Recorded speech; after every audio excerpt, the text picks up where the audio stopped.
Part 3. Let's say you're hosting a dinner party for a few friends. You want these friends to arrive within a certain period of time, but not all at the same time. Not only that, you want one of your friends, who is the guest of honor, to be the seventh to arrive. How do you achieve this? Assuming all your friends are punctual, you could make out a schedule and then assign each of them an arrival time. Barring that, you could inform all your friends of the result you wanted, put them in touch with each other, and let them coordinate arrival times among themselves to make sure the guest of honor was the seventh to show up. If you could not arrange the desired outcome yourself, and if your friends were not clear about how you wanted the scheduling to work, or if your friends could not communicate with each other, or if none of them was aware of how many people were invited, then it would be a matter of pure chance, and highly unlikely, for the guest of honor to be the seventh to walk through the door. The situation I've just described is similar to what we encountered in the case of the resurrection of Jesus.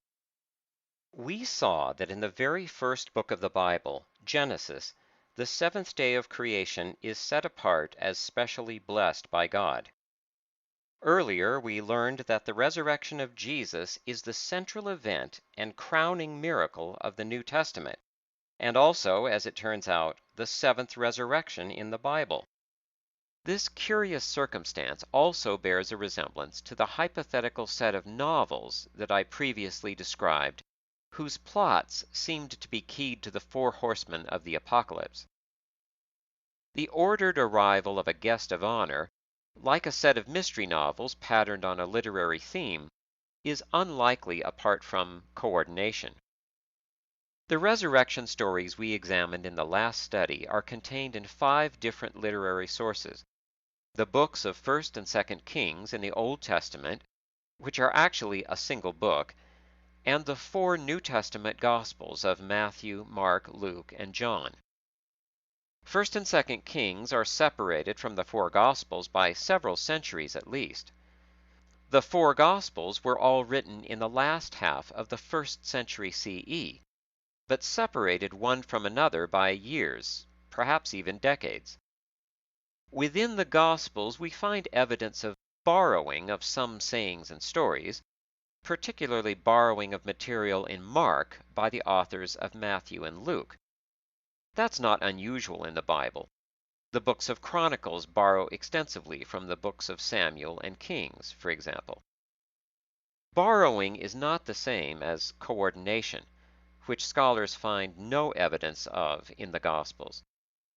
Each of the Gospel authors, the 4 evangelists as they are commonly called, seems to have written for his own audience. The Gospels were brought together as a collection years after they were written, as a result partly of their reputed authorship, partly of their theological perspectives, and partly of their popularity with Christians at large over time. None of the evangelists could have known that more than one gospel version would eventually be accepted as sacred, much less how many and which ones would receive that honor. That's why the puzzle arises. If any of the evangelists felt that the sequential position of Jesus' resurrection was important, and if he felt free to amend or invent stories for his gospel, he surely would have included 3 resurrections in Jesus' ministry to guarantee that when they were combined with those in the Old Testament, Jesus' resurrection would occupy the 7th place. However, none of the evangelists does that. Instead, the 7th position of Jesus' resurrection is revealed only when we bring our sources together. Could someone have inserted a resurrection story here or there in the Gospels after they were collected, having seen an opportunity to create the pattern we've observed? The Gospels were circulating before they were collected. Making large, deliberate changes to documents such as the Gospels after they are in circulation leaves a trail of manuscript variants that experts can follow. We see that trail for certain endings added to the Gospel of Mark, for example. We have no such trail where the resurrection stories are concerned. Historians and textual scholars have erected a high barrier against any theory that the Gospels were engineered to put the resurrection of Jesus in a special place relative to other such miracles. Let's work on the puzzle from the other side now. Do the Scriptures accord a special standing to the seventh apart from the days of Genesis, which we've already looked at? They don't in every case. In the Old Testament, Jacob had 12 sons, but the seventh son, Gad, is of no special interest. Jesus appointed 12 apostles, but no extra attention is drawn to the seventh apostle. We can't even establish from the Gospels which of the apostles was the seventh. We could find other collections in the Bible where the seventh has no particular importance. Still, a customary honor or even a literary device need not be applied uniformly to be significant.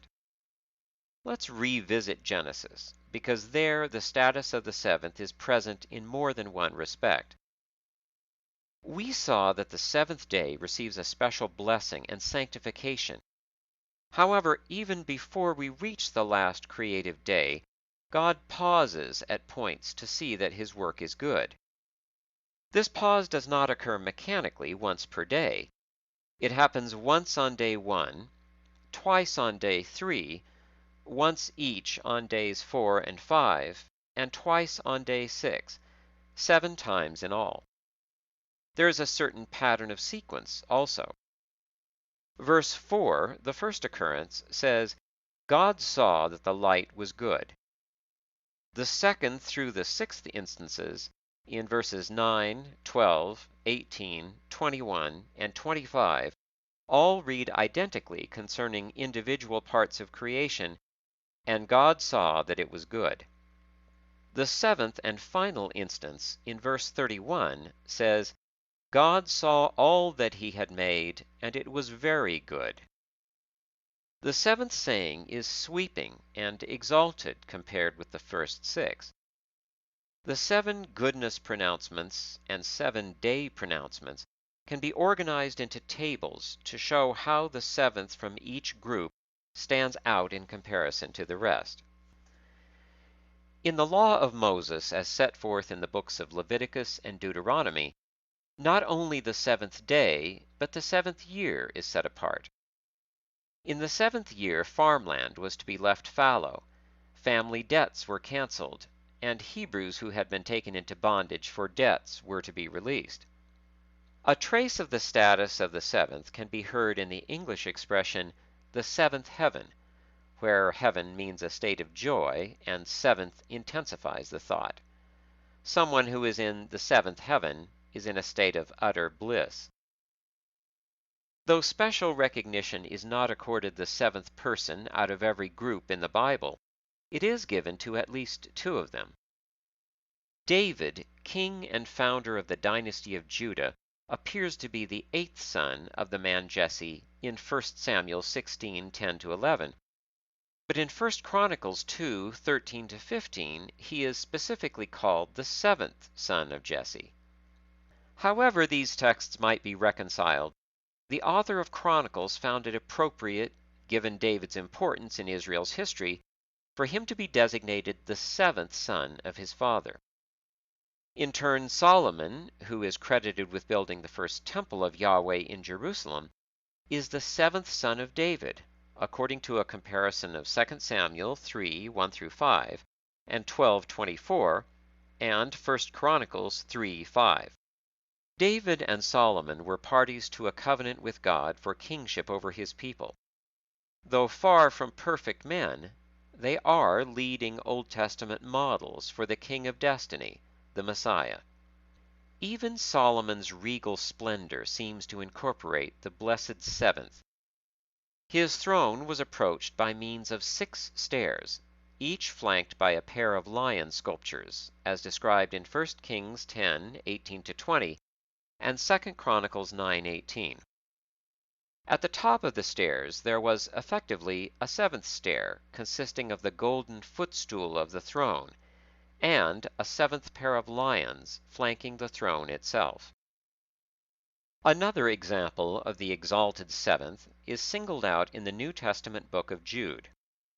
Speaking about morally corrupt people who fall under the judgment of God, verses 14 to 15 say, "And Enoch also, the seventh from Adam, prophesied about these, saying, Behold, the Lord comes with 10,000 of his saints to execute judgment upon all, and to convict all who are ungodly."